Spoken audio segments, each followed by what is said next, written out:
Welcome to Parksy's Corner. What do you guys think? 4-3 Canucks. Hey, good game. Anyway, my guest tonight is my longtime friend, Ryan James. Welcome to the show, Ryan. Thanks, Daryl. I'm glad to be here, man. Really Cool. good. So tell a little bit about yourself. Well, a longtime hockey fan. Daryl and I used to play hockey together on the same team. He was my D-man. Yeah, and he was my goalie before Yeah. that. We kicked a lot of butt together. Yeah. We got a lot of butts kicked together. Now you play noon hour quite regularly? No, I don't do the noon hour so Oh, no, much, yeah, noon hour's but okay. I Yeah. play on the smoke eaters against you guys quite often. We have I good got to play games. against him. Yeah, unfortunately. So anyway, to the game, of course. So what do you shootout? The shootout was awesome. I was really glad it went to the shootout. Oh. It's exciting. So what do you think about the Kiprusoff head shake? Oh man, he tried to get Dimitri to go for it. Pavel said no way, had no piece of it. And then didn't he just make Kiprusoff look like a fool? I tell you, Calgary fans, that was an awesome save late in the third. Oh my God. But he blew it in overtime. He totally blew it there. That save, I couldn't believe he made that. One highlight and one awful. That was terrible. He didn't even move. It was just right between the legs. Okay, well, what do you think about the Bertuzzi? Like, that was He had him beat. I was worried, guys. I was Bertuzzi. I'm like, no, of all guys, I don't want Bertuzzi. It's sweet for Vancouver, though. It is sweet. I mean, of all guys, it is Bertuzzi. It is. He had him beat. He rung it off the post. And for Vancouver, that's just... Phone, don't worry, we'll keep going. Okay. Well, if it's my wife, I'm here still. Yeah. Oh. Want to talk about the Bertuzzi thing. Yeah. I had a phone ring in our episode. Long story if you haven't seen all the episodes anyway. Okay. Burrows, remember, bang, bang. That's not the way to break your stick. Watch Bertuzzi. Whack! Maybe you need to gain 100 pounds, Burrows, and then you can do it. Then like you can Bertuzzi do that. does. Totally. There you go. Totally. You need to have the size of Todd on you. Now I want to go over something from the beginning of the game. At the beginning of the game, Mike Keane came on the show, on the news, and he said, what the heck did he say?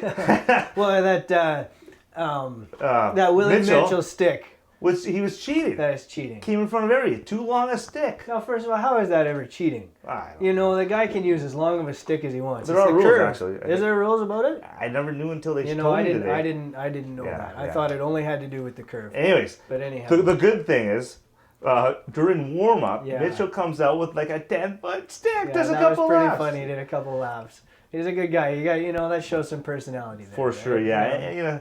He started with a regular stick, of course. Yeah, of course. You can't play with something like that. So what about Wellwood? First penalty, how long has it been? That's what they say. I know I was here in 2 seasons. I don't know if that's the accurate number or whatnot, but they've just gone on. Yeah, really. You just get on the power play and then you go and take that and you negate the power play altogether. They were only a few seconds into it.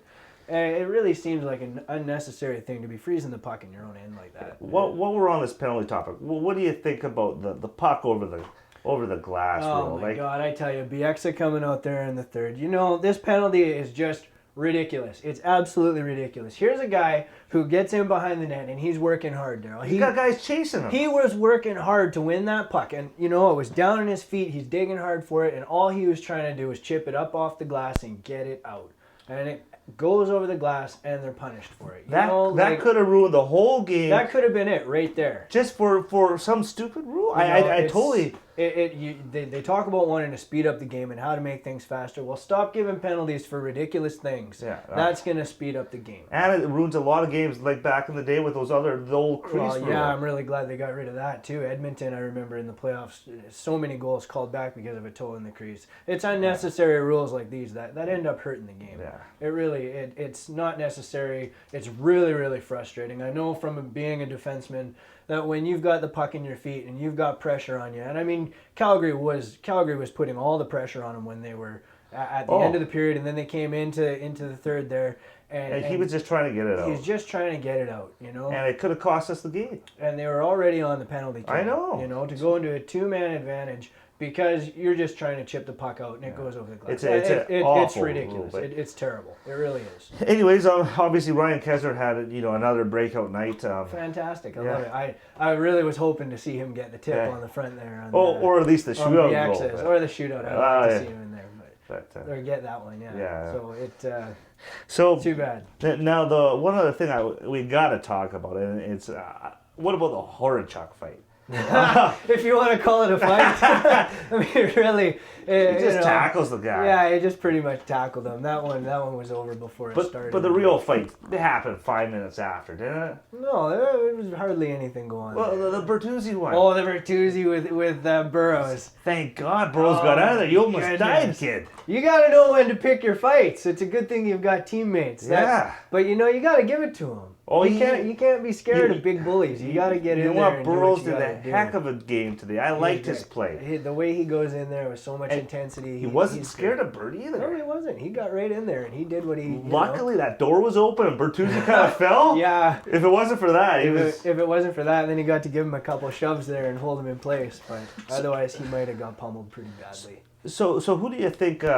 Who's the dog of the game out there? Dog of the game. You know what? For the Canucks. Okay. Well, for anybody, I gotta say I'm sorry, Matt Sundin. You know what? I really do. How often was it even obvious he was on the ice? He didn't really do anything for a guy that they've picked up to try and help him make it that extra step. $10 million, $5 million player, whatever you want to call it.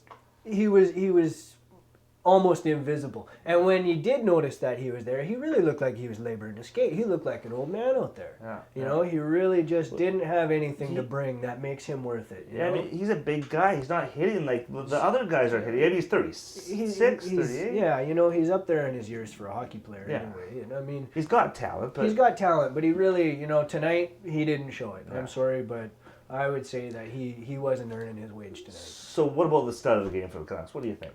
The stud of the game. Kessler? 2 goals. Well, I don't know. Kessler was awesome. I really like Burroughs. I go. Yeah, one or two. Well, they seem to, even on different lines, they seem to somehow click still. They just, those two guys just bring so much intensity. It's hard to pick one or the other. For sure, yeah. So it's I think the goaltending was really great tonight. Okay, we got to talk about that Kiprusoff save. That was phenomenal. Was it in? Was it? All right, that wasn't in. Whether it was in or out, they should give it to him anyway. That was an amazing save. There was a second effort on that too to go and make the second save afterward. Hey, he wasn't down and out. He somehow got back as fast as possible. That's one great thing about Kiprusoff is he watches that puck and he's got an intensity that is kind of held through the entire team of the Calgary Flames. Everybody keeps on going. Everybody keeps on working hard. That's one of the great things about the Flames. Yeah. All the way through their lineup, they got just depth of character that everybody keeps working. And that resonates all the way back to the goalie. He never gave up. He stayed focused, and he made some beautiful saves. Up until the shootout. but we'll give him that one because he made such an incredible save. That save's going to go down. That's one of the saves of the year. It was a beautiful save. It'll be not to top off the second shot after. No, I know. It was great. Yeah, and Luongo, he had a great night as well. He played really well. I mean, he's just a solid goaltender. There was one that went between the legs there that I'm sure he wanted back. You know, he did a little roll on the ground. He was disappointed and frustrated. The old Luongo looks back. It happens, Now, one more thing, guys. Living for Canucks on the forums, you got it right. Hopefully you can go back and try and get it right again. For a little while, I didn't think you were going to get it right, but you stepped up, and we got the goal just with, I think, a minute left or something. Oh, it was close. That was intense. I would really nice to see that happen. Bieksa with the tie-in goal there, sending it into the shootout. And Burroughs in there. He was. I thought he was going to get the tip, but that's the thing about Burroughs. That's what I'm saying. He's just got that feist. He gets in there and he's in front of the net. He was making it happen. Great big Calgary defenseman all over him, and he's still in there. And guys, I know I bashed Burroughs before. I'm going to continue to bash him because he's a guy that doesn't look like he is first line material, but it's the heart, right? He just goes. But I continue to look at him and go, he's not a first line player, but somehow he gets it done. I don't know. It's because he just works so hard. He doesn't back down. He's one of those guys that he's a pit bull out there. He's not afraid to go in and he charges that puck. He gives the forecheck. He does what needs to be done in order. Awesome to make it game happen. out there, bro. It was a very good game. Thumbs up. Good game. Anyway, Ryan, thanks for coming on the show. Daryl, thanks a lot, buddy. It's been a lot of fun. Awesome. And guys, we're one step closer with Ryan James here to get Trevor Linden in the show. I know it. I know you're out there, Trevor. You saw Ryan. You can be next. Come on, Trevor. I'd be honored if you could sit in my chair. All right, guys. See you in the next game. Take her easy.